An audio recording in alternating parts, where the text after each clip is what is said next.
politik itu apa sih menurut Hmm. Felix? Menurut saya politik itu seni kemungkinan. Tidak satu orang pun dapat mengatakan kalau dia itu akan menjadi seorang pemimpin. Mm-mm. Karena yang menentukan kamu menjadi seorang pemimpin adalah suara masyarakat. Nah, masyarakat itu ya adalah mereka yang memilih kita. Tidak ada salahnya ketika saya terapkan balas jasa. Karena kamu di sana, karena mereka, Mm-mm. bukan karena kamu. Pokoknya intinya siapapun dia yang Mm. berbicara tentang 3 periode, Mm-mm. dia adalah orang bodoh menurut saya. Oke. Oh, berarti Anda pure untuk membantu orang Saya Teko. tidak ada kepentingan di dalam apapun itu. Oke. Saya murni membela teman-teman untuk menyuarakan karena yang menyayat hati orang bilang. Kau sudah bekerja 13 tahun, Oke. 9 tahun. Kok tidak dikasih jatah kali ini?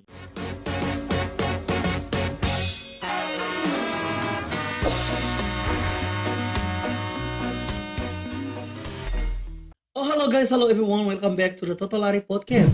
Podcast anak hitsnya NTT. With me tentunya Dope Papa bukan biji kenari. Kesempatan kali ini kami kehadiran anak muda yang menginspirasi dan juga memiliki pemikiran yang sangat bagus dalam bidang dan passionnya. Dengan sukacita kami menyambut kehadiran Kakak Felix. Selamat datang Kakak Felix. Terima kasih host terbaik Total Lari. Oh, terima kasih Bapak Selamat malam. Felix. Selamat malam. Ini Felix Bria ya, bukan Felix Nesi ya. Siap. Tapi saya lihat kayaknya pemikirannya runut. Kayaknya hampir satu jalan itu. Atau tidak? Tidak. Oh, tidak. Setiap orang dengan pribadinya masing-masing. Mampus. Itu apa? Apa kabarnya Kakak Felix? Puji Tuhan sehat. Sehat ya? Kelihatan dengan senyuman Anda sangat lebar ya. Oke, seperti jalur busway. Jadi Anda sangat bahagia. Lagi kesibukannya apa sekarang?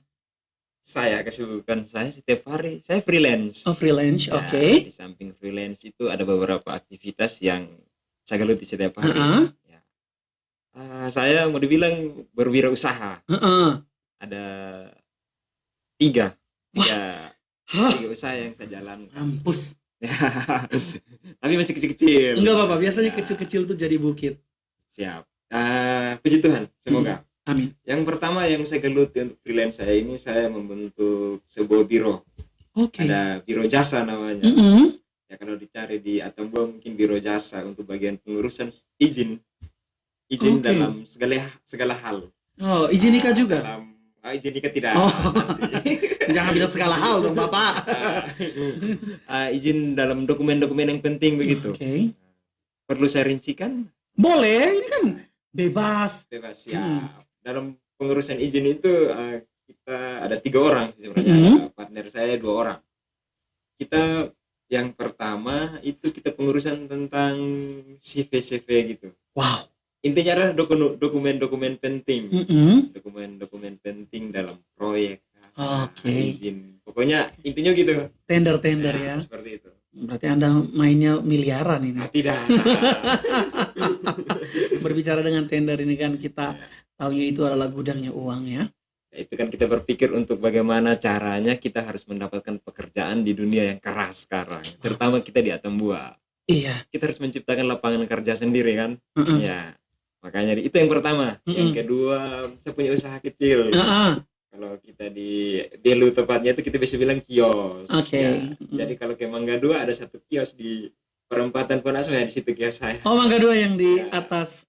Kalau nggak salah di jalur-jalur yang mau turun ke SMA Kristen itu. Ya, mau turun ke SMA Kristen, mau turun ke Sentral, mau Masjid. turun ke Panglima, mau turun ke Rumah Jabatan. Oke. Ya, saya di tengah-tengah. Oke. Itu yang kedua. Terus yang ketiga saya ada usaha kecil-kecil, kolam kecil-kecil, kolam lele. Oh, lele. Ternak lele. Seperti itu, Kak Dope. Mantap jiwa. Ya. Berarti luar biasa ya, Bapak sangat sibuk. Tidak juga, tidak sibuk. Tergantung kita bagaimana mengatur waktu yang baik biar kita tidak kelihatan sibuk. Selain itu Anda juga terlibat dalam banyak organisasi ya? Anda leader juga ya? Luar biasa. Ya, track record Anda tuh sudah ya masyarakat Atambua yang tahu pasti sudah sangat hatam dengan dirimu. Lucu kan Dope? Tidak, ini bukan rahasia umum lagi. Gitu ya. Bicara soal itu, kalau zaman kita kan flashback kembali zaman berorganisasi itu kan zaman dimana kita tuh dibentuk dari awal organisasi.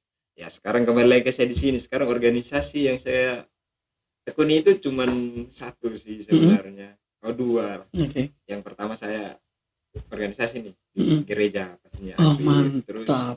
saya kebetulan di partai juga. Partai masuk Oh, organisasi tidak kalau iya partai? termasuk ya. Ya. Heeh. Untuk yang lain-lain dia hanya menjadi background karena sudah Oke. lewati itu. Seperti masih zaman kuliah gitu kan ada Mm-mm. organisasi kerja. Oke, berarti sekarang banyak juga mendekatkan diri ke Tuhan ya. Ya, sudah pasti dari sananya sampai sekarang harus mendekatkan diri kepada Tuhan dong. Iya. Kalau semakin dekat berarti sebentar lagi akan berangkat.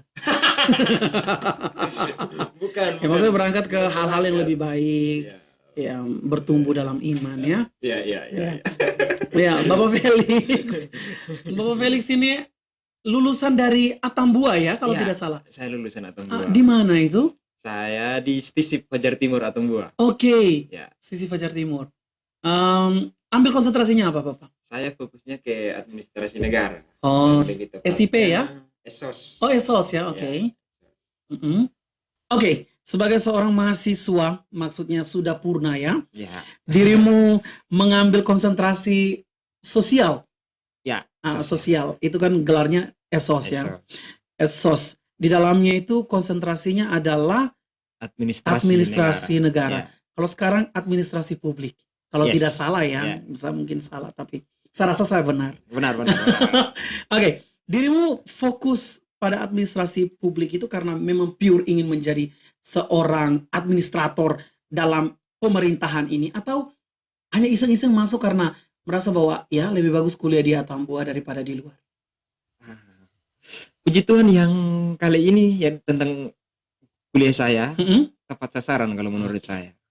Karena passion saya juga saya senang Argumen. politik, bukan berargumen. Okay. Jadi administrasi yang dimaksud itu bukan tentang administrasi yang diatur dokumen-dokumen negara, kertas-kertas, tidak, tetapi ada luas.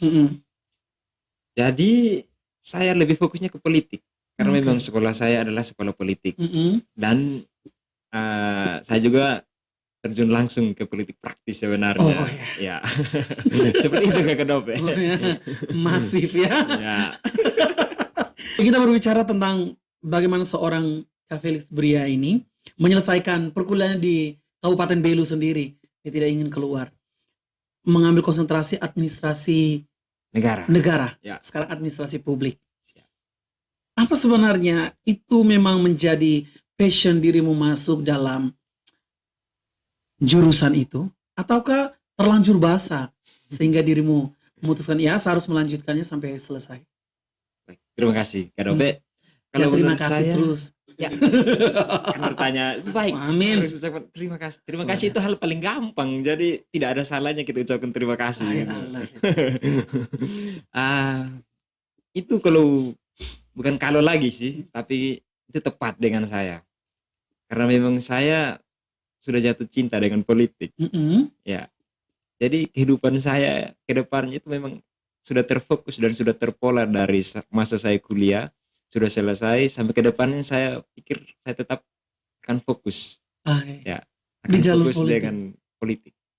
Oke, berarti ingin menjadi seorang legislator? Dengan sendirinya. Dengan sendirinya. Ya. Kalau Allah mengizinkan ya. Ya. Kalau Allah mengizinkan, mungkin itu juga salah satu di mana yang mendorong saya bagaimana harus sebagai pengambil keputusan jangan lagi teriak di jalanan. Ya, apalagi kita hanya bisa menyampaikan aspirasi, nanti dia masih singgah lagi di legislatif baru dilanjutkan. Apa salahnya kita berjuang untuk kita pengambil keputusan untuk yang ini, tidak lagi kita menjadi penyambung lidah untuk tersampainya informasi ini. Begitu. Tapi bukankah orang bilang ketika kita mendapatkan satu posisi, maksudnya dalam margin itu kita dapat posisi yang paling tinggi, paling banyak kita melakukan kesalahan pada saat kita sudah mendapat kekuasaan. Itu benar. Ya.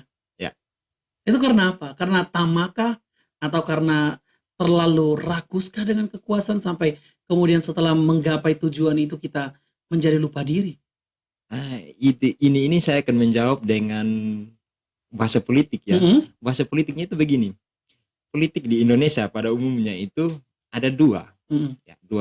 Ya, yang pertama politik balas dendam dan yang kedua politik balas jasa. Nah, dari dua item ini tergantung mau ditempatkan di posisi yang mana, yang dia tidak berpihak atau tidak pro ke Salah satu orang. pemimpin. Oh, Enggak, oke. bukan ke salah satu pemimpin. Mm-mm. Ya. Dan disitulah juga akan muncul untuk menilai seseorang itu berikanlah dia kekuasaan. Mm-mm. Ya, sampai sejauh mana dia punya pemikiran, dia punya pola kerja, di mana dia punya, pokoknya dia punya pembangunan itu seperti apa di mata masyarakat, baik itu yang menerima dia sebagai pemimpin, yang waktu itu dia saat pemilihan ya, dia itu memang memilih atau tidak memilih di mata masyarakat, itu dia seperti apa, apakah tepat sasar dengan tingkahnya dia.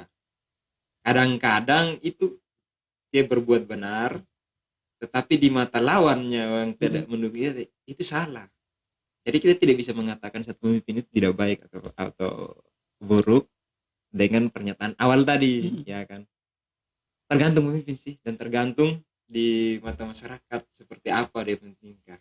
Tapi Bapak Felix ini masuk dalam pemimpinnya model apa? Balas dendam kah atau balas jasa? Pastinya balas jasa. Balas jasa. Siap. Balas jasa tuh berarti ada banyak, Anda menjadi kereta yang di dalamnya itu banyak sekali kepentingan di dalamnya. Siap. Dan itu tidak akan membebani Anda ketika Anda menjadi seorang pemangku kekuasaan. Ini kita masih dalam konteks hayalan ya. Oke. Jangan bilang saya sudah pemimpin, belum. Proses masih panjang. Hopefully, ya, satu hari nanti. Ya, amin. Amin. Jadi, saya kembali lagi, balas jasa. Oke. Ketika kita dikasih kekuasaan dalam satu wilayah, di situ cakupannya itu kita sudah tahu. Seluas ini, kemampuannya seperti ini, dan sudah pasti kalau kita di dalam satu wilayah akan cukup untuk segala kemungkinan dan segala yang membutuhkan itu pasti ada. Dengan sendirinya ketika kita tanamkan konsep kebaikan, keadilan, kesejahteraan, kita terapkan, pasti semuanya akan merata. Itu tadi tanya soal karakter saya itu masuk ke Iya. Ya, saya menjawab seperti itu. Dalam hayalan. Iya, dalam hayalan. Tapi ya dalam biasa. hayalan dan mimpi dalam keadaan mata terbuka lah. Gitu. Betul. Dan itu menjadi harapan kita bersama, Ya. terkhususnya dirimu. Tapi gini, kadang banyak juga yang berkata, ya kita menjadi pribadi ya, ketika kita sudah disodorkan banyak sekali kepentingan di dalamnya, kita sudah tidak menjadi diri kita lagi. Apakah Bapak seorang Felix Brian akan konsekuen menjadi dirinya sendiri walaupun ya dia dihadapkan pada situasi di mana ada parpol pengusung, ada juga orang yang menjadi ring 1, ring 2, ya konstituennya itu ya masyarakat. Tapi dari seorang Felix Bria sendiri itu gimana? Ya, dalam keadaan bermimpi lagi.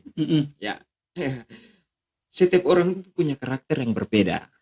Artinya saya dengan Kak Dovan punya karakter yang berbeda. Ketika dihadapkan dengan situasi dan kondisi, kita akan punya strategi masing-masing bagaimana caranya kita untuk menangani persoalan tersebut, ya kan? Kalau menurut saya, balas jasa tadi, balas jasa yang dikatakan ring 1, ring 2, ya, yang pastinya kita akan memperhatikan semua. Namanya saya kan hanya ada 2 kemungkinan nih, ada balas dendam dan balas jasa. Artinya saya hanya menerima balas jasa itu. Jadi semua orang yang sewaktu-waktu mimpi nih, kalau saya menjadi saya balas jasa untuk semua. Karena apa? Karena begitu saya jadi itu karena mereka. Kenapa? Itu karena beranjak dari pemikiran saya soal politik itu apa sih menurut Felix? Menurut saya politik itu seni kemungkinan. Tidak satu orang pun dapat mengatakan kalau dia itu akan menjadi seorang pemimpin. Kenapa saya katakan seperti itu? Karena yang menentukan kamu menjadi seorang pemimpin adalah suara masyarakat. Di mana masyarakat itu? Masyarakat itu ya mereka yang memilih kita gitu-gitu. Dan tidak ada salahnya ketika saya terapkan balas jasa. Karena kau di sana, karena mereka, bukan karena kamu. Seperti itu. Oke. Berarti kita bisa katakan bahwa ya dirimu tetap independen ya, walaupun di situ banyak tunggangan seperti parpol yang akan mengusung dirimu. Ya, begini. Sebenarnya saya sudah menjawab Kak Dope. Saya sudah menjawab balas jasa itu karena di sana di balik itu kan banyak ini parpol itu sudah termasuk di dalamnya. Jadi begini, sebenarnya politik adalah kepentingan. Kepentingan yang ini sudah penuhi, penuhi tidak syaratnya. Oh ya, penuhi. Jadi tidak ada dendam di antara Felix calon ini dan masyarakat pada umumnya, terutama apalagi dia yang menjadi motornya saya, si partai ini, contoh entah partai apa itu. Dia yang sebagai kendaraan saya nih, tidak mungkinlah saya lupa dengan dia meskipun ada begini tak ya. Karena memang benar politik itu kepentingan. Ya. Tapi ditanya kepentingan apa? Kepentingan saya harus berbuat baik kepada semua masyarakat. Itu kepentingan saya. Ya. Esensi dari kepercayaan itu memang harus kayak gitu ya. Harus kerja dengan hati kepada mereka yang sudah memilih dirimu. Well, kita kembali lagi. Kalau dirunut dari perjalanan seorang Felix Bria yang berkuliah mengambil konsentrasi dalam perpolitikan, ya, walaupun dalam administrasi publik, tapi kan dalamnya pasti ada tentang politik juga. Ya. Karena titelnya kan ESOS ya. Siap. Oke. Setelahnya, ketika Felix Bria sudah menjadi pribadi yang seperti sekarang, yang dulunya hanya teriak-teriak di jalan, kini sudah dilirik oleh banyak. Ya, kita tahu hal itu.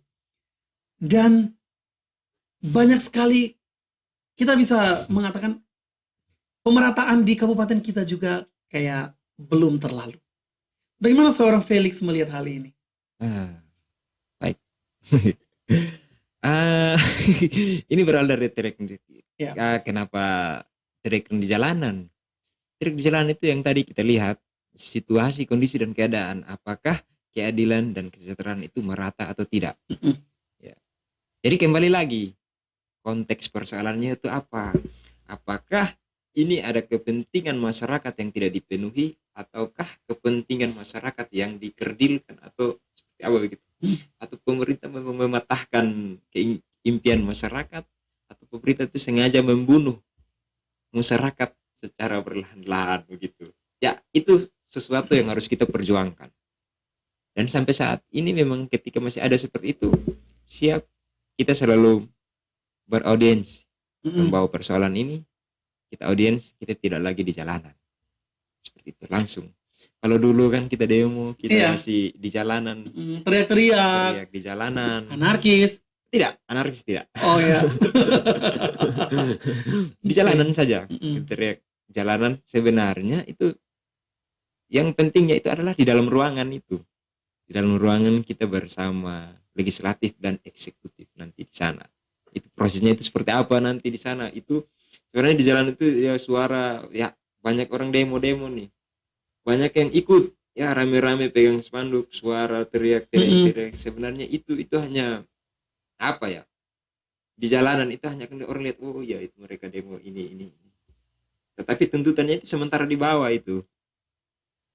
Keputusan untuk tuntutan itu ada di dalam rumah rakyat itu. Di dalam pun tidak gampang, kita harus beradu argumen bersama eksekutif dan legislatif di dalam.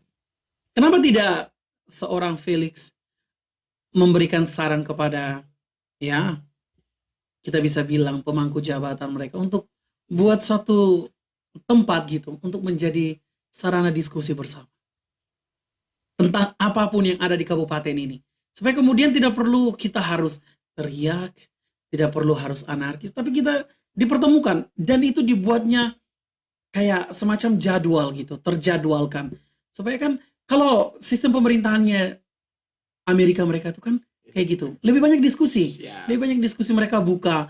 Kalau kita punya tuh lebih banyak sudah terjadi masalah, baru kita angkat, kemudian dibahas juga akan sangat membutuhkan waktu. Kalau dari seorang Felix Bria, adakah kemungkinan itu dapat terjadi? Ini saya ulangi pertanyaannya. Tadi kan saya ini belum punya kepentingan. Gak apa-apa. Belum punya. Itu menjadi hayalan kita bersama. Ya, hayalan ya. Jadi pemirsa, ini nih hayalan semua kan. Hayalan yang akan diwujudkan. Di dalam keadaan mata terbuka yang saya bilang tadi. Nah, tapi kembali lagi ke pertanyaan. Kalau saya bilang, seorang Felix Bria apakah bisa mengusulkan untuk pemerintah? Ya, saya belum punya kekuasaan apapun untuk bisa dekat, apalagi mengatur pemerintah sampai ke kelas. Ya, tetapi seperti yang harus kita ketahui, demo yang besar-besar, demo teriakan di jalanan itu itu sebenarnya kalau sudah langsung mengadakan demo, itu prosesnya bagaimana ya? Harusnya audiens dulu. Kita audiens bersama DPR dan tempatnya sudah terjawab yang Kak Dope bilang tadi, tempat DPR itu terbuka. Intinya persoalan apapun itu kita bawa ke sana, bisa kita audiens dengan mereka, solusinya apa. Nah, begitupun ketika ada persoalan, bawalah ke sana. Kita bawa ke sana, kita pecahkan bersama di sana. Ada solusi untuk yang kami punya aspirasi ini. Ya, demo itu terjadi ketika aspirasi itu tidak diindahkan, maka kita dari jalanan. Artinya satu level di atas dari audiens. Ya, seperti itu. Oke, berarti kalau sudah tidak dapat jawabannya itu baru boleh demo. Ya, gitu. Harus audiens dulu. Berarti beberapa kali yang terjadi demo-demo itu karena audiensinya tidak mencapai kesepakatan. Ya, bisa jadi. Tapi ada juga yang tidak melalui audiens langsung. Itu mungkin kasusnya sudah fatal atau gimana. Ini tidak perlu lagi. Ini sudah sudah sangat meresahkan.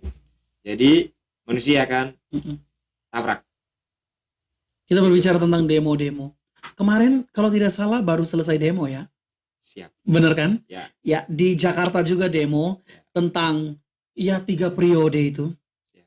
Maksudnya itu tentang hal-hal yang mungkin tidak diucapkan oleh seorang presiden juga, tapi karena terlanjur sudah terekspos sampai segitu biasnya, sampai mahasiswa mereka melakukan anarkis. Kemarin sampai seorang Ade Armando tuh dipukuli habis-habisan itu. Iya, itu miris juga ya. Tapi ya itu namanya konsekuensi dari politik itu sendiri. Kemarin demo, apa sebenarnya yang ingin diutarakan Kakak Felix dan teman-teman itu? Apa sebenarnya? Bicara soal demo kemarin itu, kalau menurut saya itu mahasiswa yang bodoh sebenarnya mereka. Yang di kota, pokoknya intinya siapapun dia yang berbicara tentang 3 periode, dia adalah orang bodoh menurut saya. Sekarang begini, demonya kalian itu tujuannya ke siapa? Kenapa kamu demo Jokowi? Jokowi itu bukan Jokowi yang membuat aturan, bukan Jokowi yang mengeluarkan undang-undang.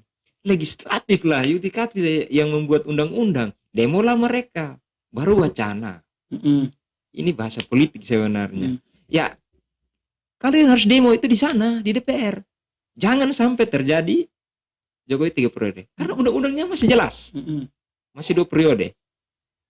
Nah, kenapa kalian salahkan Jokowi? Disitulah kenapa saya bilang mereka pendemo itu bodoh. Karena mereka ditunggangi itu sebenarnya. Banyak yang kita lihat. Pasti main TikTok, scroll lah TikTok. Ya. Jokowi sendiri sudah mengatakan, mengatakan dengan suara yang lembut tetapi kalimatnya tegas. Dia bilang apa? Ya, saya tegaskan, suaranya lemah lembut, tapi suaranya kalimatnya yang tegas. Saya tegaskan, saya tidak akan lanjut 3 periode. Itu. Terus yang mereka demo itu apa?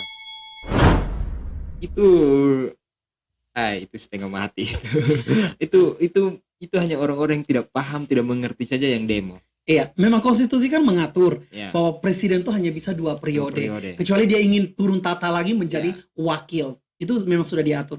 Tapi tidak adakah pemikiran dalam benak kita bahwa demo kemarin itu akumulasi dari ketidakpuasan masyarakat yang akhir-akhir ini melihat bahwa barang-barang juga naik. Kalau kita di bagian timur ini tidak terlalu merasakan karena memang kita sudah terbiasa dengan hal-hal barang mahal gitu. Tapi kalau yang di kota-kota besar atau di Jawa sana mereka rasa. Apakah dari Kakak Felix berpikiran lain? Kalau dari saya memang begini deh. Itu wajar kalau menurut saya. Sebenarnya sedikit ini sih.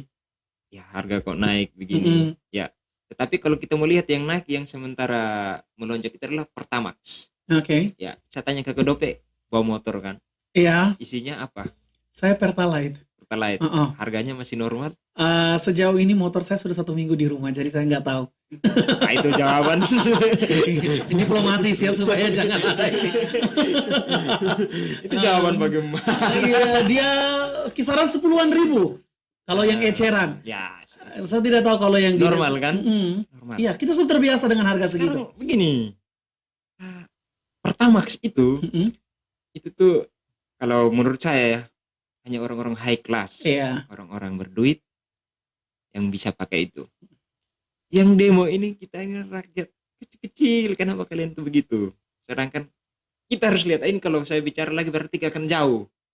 Soalnya kita akan masuk ke keadaan dunia. Di negara apapun itu sementara mengalami kenaikan BBM. Akibatnya kalau pasti tahu, murah. Iya. Ya. Akibat ekspansi besar-besaran Ya, dari Eropa. itu. Oke. Ya. Ya, itu dalam keadaan perang loh. Tapi belum dikategorikan perang dunia, tidak, masih. Cuman efeknya itu kita dapat di sini. Jadi cuman itu. Cobalah mereka yang di sana, datanglah ke sini. Saya mau bilang pernah di sana juga. Ya. Iya. Cuman ya begitu. Kehidupan di sana tuh enak sebenarnya. Tapi kenapa harus dibesar-besarkan seperti itu? Itu disayangkan sekali. Iya, tapi kalau misalnya kita berbeda, maksudnya kalau pemerintah kan punya regulasi. Siap. Mereka pasti sudah tahu. Ya, pasar modal, pasar ini kan saham itu sangat, Indonesia cukup kuat untuk hal itu. Tapi untuk beberapa bulan terakhir ini bahkan minyak goreng juga sangat setengah mati kita dapatkan. Ya. Apakah itu bukan berarti masyarakat berpikir bahwa pemerintah agak sedikit gagal dalam hal ini untuk mengatur kebijakan moneter keuangan sampai berakhir pada minyak goreng yang sangat langka ini? Ya.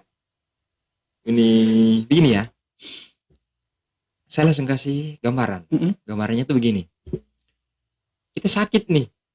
Kita dalam keadaan sakit. Kita butuh obat. Tetapi obat harganya masih normal. Jadi kita juga harus. Jadi kita kalau mau menilai pemerintah, bawalah kita punya diri itu, coba ada kita di posisi dia itu seperti apa. Dilihat kayak tidak mungkin pemerintah yang menyelundup itu minyak-minyak. Ada sesuatu yang tidak beres sepertinya. Lah, cobalah kita menunggu, kita menanti. Kira-kira dalam jangka waktu ini, setelah ini, bisa tidak kita dapatkan kembali normal lagi. Karena tidak mungkin ketika kita kekurangan bahan atau sembako yang dalam kebutuhan kita setiap hari, pemerintah akan diam. Pemerintah pasti sementara berusaha. Tetapi begitulah kita masyarakat dan serakah. Ya, orang-orang serakah ya tidak. Cobalah bergeser sedikit dari zona nyamanmu. Ikut merasakan ini, kira-kira kalau keadaan seperti ini, pemerintah itu dia sementara berpikir apa? Apakah dia tidur atau dia diam atau dia sementara berupaya? Minyak goreng harga masih normal. Tergantung, karena itu belum ditetapkan dari pusat. Belum ada. Kecuali Pertamax yang tadi kita flashback, maaf. Ya, kalau di pasaran sendiri itu kembali ke pengecer kita di sini. Ya, dia lihat baca pasarnya, oh ya mahal. Sudah. Langka kan? Saya kasih naik. Ingat, itu dikasih naik sama pengecer, bukan sama pemerintah secara resmi diumumkan. Ya. Jadi, dalam proses ini kita tuh masyarakat harus bersabar. Ya, mungkin hanya dalam beberapa tempo saja akan kembali normal. Seperti itu gambarannya. Iya. Ya. Tapi akan normali, tapi kita dihadapkan pada situasi sebentar lagi akan hari raya. Siap. Dan umat muslim kita tahu, mayoritas dari kita semua penganut agama Islam. Siap. Dan ini semua akan butuh minyak goreng. Bagaimana regulasinya dalam beberapa pekan ke depan kalau belum bisa terselesaikan masalah ini? Apakah akan ada demo susulan lagi? Dan apakah kita harus mengatakan bahwa mahasiswa dalam hal ini salah lagi? Atau gimana? Tidak. Sebenarnya itu yang saya kembali lagi. Tetapi tadi kalau bilang regulasi, kalau menurut saya regulasinya masih tetap. Saudara masih tetap. Aturan, maksudnya aturan pasar itu masih tetap. Belum ada berubah. Yang berubah itu hanyalah kesediaan. Nah, itu kan nanti kan. Yep. Nanti dalam jangka waktu akan hari raya nih. Ya, begitu itu masih menjadi misteri. Kita belum tahu nanti minyak goreng ada atau tidak. Ya, tetapi kalau menurut saya yakin dan saya percaya pemerintah pasti akan menyediakan minyak goreng khususnya untuk masyarakat, apalagi menjelang hari raya. Itu adalah tugas besar dan betapa berdosanya pemerintah ketika dia tidak menyediakan minyak untuk masyarakat di hari raya. Seperti itu. Mantap. Nah, Ya. oke, kita lepas dari Jakarta. Ya, siap. Sekarang kita kembali ke Kabupaten Belu kita tercinta. Siap. Kemarin tuh demonya tentang apa itu? Yang sempat menghebohkan ranah persosmedan di kabupaten ini. Ya baik. Itu demo kemarin. Saya lupa. Diplomatis ya. Oke. Kemarin itu demo soal Tekoda. Oh, Tekoda. Tenaga kontrak daerah. Oh, tenaga kontrak daerah. Oke. Ya. Apa yang dipermasalahkan dari Tekoda? Yang dipermasalahkan itu soal kuota sih sebenarnya. Oh, oke. Apakah harus bicara di sini? Nggak apa-apa, ini kan supaya kita sama-sama tahu tentang esensi daripada kemarin kalian melakukan demo itu untuk apa, supaya masyarakat juga tahu bahwa ini memang aspirasi kami jangan sampai dibawa oleh kakak-kakak dari Kak Felix Bria dan teman-teman. Ya. Baik, ini kita bicara dari demo yang paling besar dari ibu kota sampai ke kabupaten. Luar biasa Kak Dope, ulasannya mantap. Seperti yang saya bilang tadi di awal, sesuatu yang tidak adil. Jadi yang kita perjuangkan adalah keadilan dan kesejahteraan, ya kan. Terus langsung ditanya lagi, saya kemarin demo, demonya kita itu terkait dengan Tekoda, tenaga kontrak daerah Kabupaten Belu. Nah, saya langsung saja, tetapi saya tidak langsung pada dalamnya itu seperti apa, karena tuntutan dari demo atau pernyataan sikap yang dibuat oleh para pendemo itu sudah masuk. Masuknya kemarin kan, jadi kemarin kita demo, kemarin tanggal 11 kita demo juga rame-rame kayak di Jakarta, tetapi kita punya konteksnya tuh beda. Ya. Okay. Kemarin kita demo dengan kita punya pernyataan sikap yang sekian, ada berapa item itu saya ingat. Dan hari ini pun kita demo lagi. Oke. Tapi berarti berjilid-jilid ya? Ya, tetapi tidak anarkis. Kita cuman belum penuhi syarat untuk kita mulai membahas soal kita punya pernyataan sikap saja. Berarti tidak dapat nasi bungkus? Oh tidak, ini bukan pasukan nasi bungkus. Sorry. Ini kita soal murni idealis dan aktivis untuk kita memperjuangkan. Jadi sebenarnya ada belum lengkap saja untuk kita bahas di dalam DPR itu. Ya, tuntutan kita itu karena kehadiran dari pemerintah sendiri belum ada. Pemerintah masih sibuk. Jadi 2 hari kami ke sana, sudah dijanjikan hari ini kita pergi lagi. Janji lagi. Ya. Jadi tidak apa, tetap kita harus tetap setia dalam pengawalan supaya kita, entah itu kita berada di posisi yang mana, benar atau salah, tetap kita harus konsisten dan jaga itu kepercayaan. Seperti itu. Aspirasi apa yang kalian bawa sebenarnya kemarin itu, aksinya itu esensinya apa yang ingin dicapai gitu? Kan semuanya kan pasti pergi itu dengan ada harapannya. Ya. Harapan seperti apa yang Kakak Felix dan teman-teman mereka bawa? Harapan yang itu tuh yang tadi sebenarnya sudah saya katakan, kalau pernyataan sikap yang kami bawa itu ada sekian di dalam itu. Itu sebenarnya aspirasi kami ada dituangkan di dalam situ. Ya. Clue, salah satu clue. Salah satu. Ya, pemerintah harus terus terang bagaimana prosedur dalam perekrutan Teko. Oke. Ya. Sebenarnya masih dalam Kak Dope, tetapi saya harus bagaimana ya?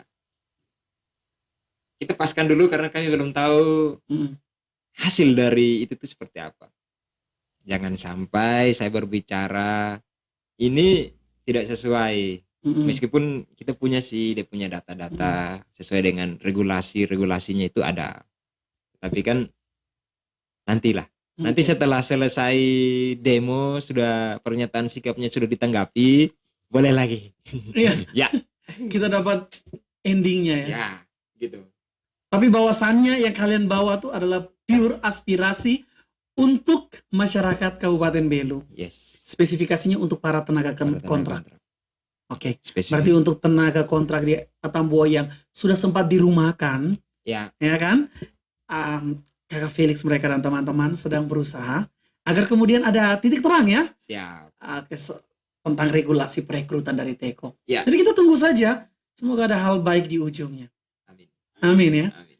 Dan closing statement dari seorang Felix Bria. Apa yang ingin Anda share kepada anak-anak muda di Kabupaten Belu? Ya, dari backgroundnya, dirimu tidak ingin berkuliah di tempat yang jauh, memilih di Kabupaten Belu, tapi dengan kualitas yang mumpuni, dan dirimu menunjukkan bahwa, ya, saya dari Kabupaten Belu, tapi pemikiran saya global. Apa poin yang ingin dirimu bagikan untuk anak-anak di Atambua? Kalau menurut saya itu, apa ya poin yang mau saya bagikan ini? Yang pertama adalah berani sih sebenarnya. Berani itu banyak aspek di dalam. Berani mengambil keputusan, berani mencoba segala sesuatu yang baru, ya, dan berani keluar dari zona nyaman sebenarnya. Seperti itu.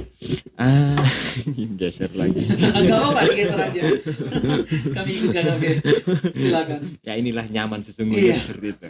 Kita akan mencari kenyamanan. Saya sudah nyaman tadi di sini, tetapi saya harus berpaling lagi ke sini. Sama seperti saya mau pesankan kepada teman-teman saya di Atambua. Ya. Harus berani bergeser dan melihat peluang dan kepentingan untuk kau punya diri itu seperti apa ke depan. Dan bacanya itu jangan yang sekarang. Bacanya itu 5-10 langkah ke depan. Artinya 5 tahun, 10 tahun ke depan itu nanti kita akan seperti apa kalau kita mulai dari yang seperti ini. Gitu. Jadi ketika kita hanya berpatokan kepada satu dan kita sudah tahu hasilnya, kita akan tetap. Jadi tetaplah jadi dirimu sendiri. Ya, tetap jadi dirimu sendiri. Jangan menjadi orang lain. Cukup orang lain yang mencontohi kamu, mencontohi kita.